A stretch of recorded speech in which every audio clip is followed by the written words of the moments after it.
Look at that. Whoa. Blue Insularis, drinking from a leaf.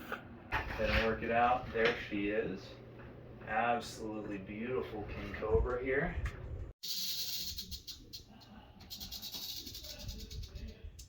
This is a king cobra unboxing and room tour. Do not attempt. Okay, we just got back from the Hamburg Reptile Show and we left with a little king cobra, so now we're gonna set up her new enclosure. Alright, so now we got our beautiful year-old king cobra female, Indonesian king cobra. She's absolutely beautiful. I'm absolutely blessed to be getting her to add to my collection. You can see she's definitely a little antsy, ready to get out. She's been sitting in here for way too long. Way too long being about a day, but still. Yeah, she's probably going to come out real hot. As you can see, she's definitely moving around. Gonna work it out. There she is. Absolutely beautiful king cobra here. Look at that. Whoa, here she is. Now we got a good grip on her here. Beautiful, absolutely beautiful king cobra. This is the door to my venomous snake room. Let's go inside. So ignoring the things over there, we'll come inside and we have a rack of snakes.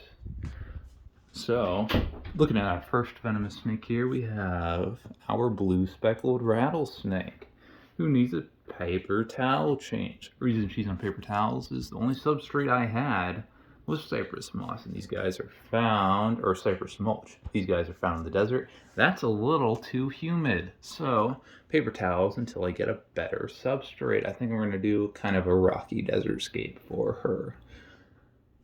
Down here we have that big West African gaboon viper. These guys are awesome. They have huge fangs and they're one of everybody's favorite venomous snakes.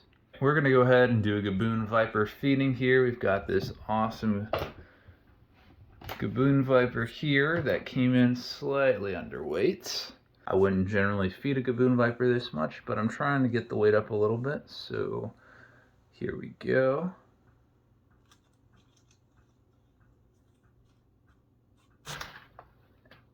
And that is very fast strike from a very heavy-bodied snake. You don't expect these animals to be as quick as they are, but that just shows you that you really, really need to be aware of what's going on when you're working with them. And wow, look at that thing right there. You can really see how big that is, and that is deep inside that rat. Moving down here, we have Darnell. He's not here right now. He's on vacation. Darnell, what are you doing, bud? Whoa, Darnell, chill, man. I didn't do nothing. Oh my God, Darnell, please. And down here we have Linda. She's awesome. We love Linda. The cottonhead, the copperhead cottonmouth hybrid. And it looks like she just got a new set of scales. Hell yeah, Linda, that's what we want to see. Then we got this crazy yellow-tailed Crebo. What are you doing, bro? Settle down. Coming over here, we have a female horned viper. These guys are pretty cool. They like to bury beneath the surface of the sand. And here's her boyfriend. If I'm lucky, they'll make some babies. Here we have our false water cobra bandit. He's pretty neat and a great educational ambassador. Down here is our Indonesian king cobra. Oh, there she is, peeking out. I wonder what I should name her. Alex the batwing rattlesnake. Being an unpleasant and unfriendly creature, just as always. He's never really been a kind soul, so not too surprising there. Coming down here, we have our 6-foot female black-tailed Crebo. These guys are pretty cool. and they're actually extremely intelligent. Cribos are closely related to indigo snakes, and this yellowtail and this blacktail are extremely intelligent creatures. That being said, they're also very expensive. So, unless you have a couple $1,000s, getting a captive red Cribo or indigo snake is going to be very difficult. Moving over here, we have our red spotted pit viper here sitting in the back. Somewhat close relative to the Mengshen viper, which everybody loves. There we go. Just hanging out. I really need to get him a female. Moving up here, we have our huge 6-foot male boom slang. Another extremely pleasant creature to interact with. He's super quick, super agile, and wants me dead. God, I love him so much. Moving on from him, we go over to the inland taipan, who I need to do a proper Australian habitat for, but he really likes just sitting out in the open for some reason. I guess we'll just go with it. Is that our Gila monster right there? Wow, where are you going?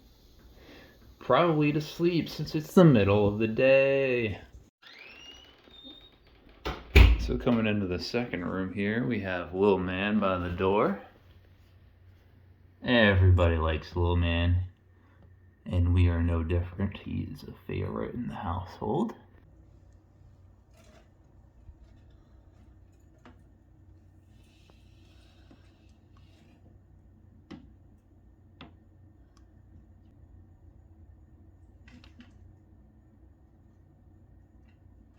Ow! Dick! And then we have a temp unit here for my female eyelash viper. She likes to hang out in this little hide. I don't know if you'll be able to see her at this angle. Going back past the door, we have these units set up. Some of them are just temporary though, so don't judge me. We have our bigger Urutu. This one's a little bit bigger than this Urutu here, but they are from the same litter. Very cool snakes. This is my girlfriend Sarah's Argentine boa, who's recovering from an injury, which is why he's in this sterile setup. Male Angolan coral snake. Female Angolan coral snake here. And then we have another female Angolan coral in here who's probably hiding under that platform back there. One of everybody's favorites, Steve, the spectacled cobra. Although this one has not been a human being. And Chandler, I'm sorry, but I don't want to follow in your footsteps on this one. Meeting time, Steve. Whoa. And he's a hungry boy. Wow. Then we have some temp setups for these Siberian or Hallis vipers. This is the female. Kind of cool little snakes. Remind me of death adders, kind of crossed with the European vipers. And then in this one over here, we have the male peeking out. These newer horned vipers.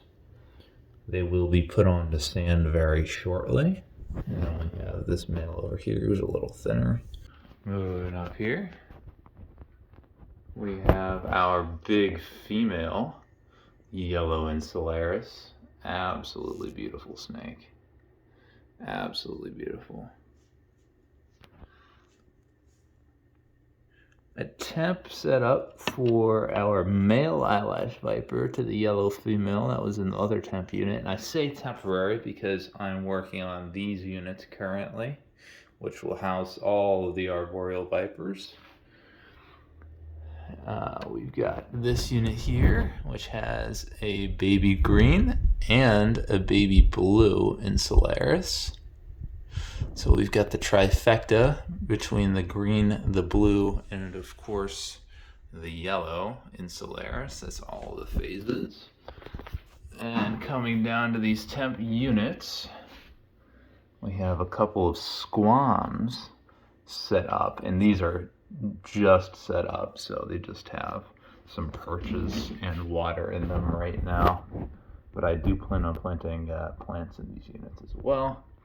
But a couple squams in these units for now. And then besides that are just some of my girlfriend's frogs and whatnot, some milk frogs, and there's some poison darts in here. I'm not sure where they're at though. And then of course Rico, the rhino iguana, who's chilling, getting some sunlight right now. So now we're in my downstairs bedroom. Only a few things down here anymore. First we have Mamba, who is not an actual mamba, but is a black tree snake. I've had him for a couple years now.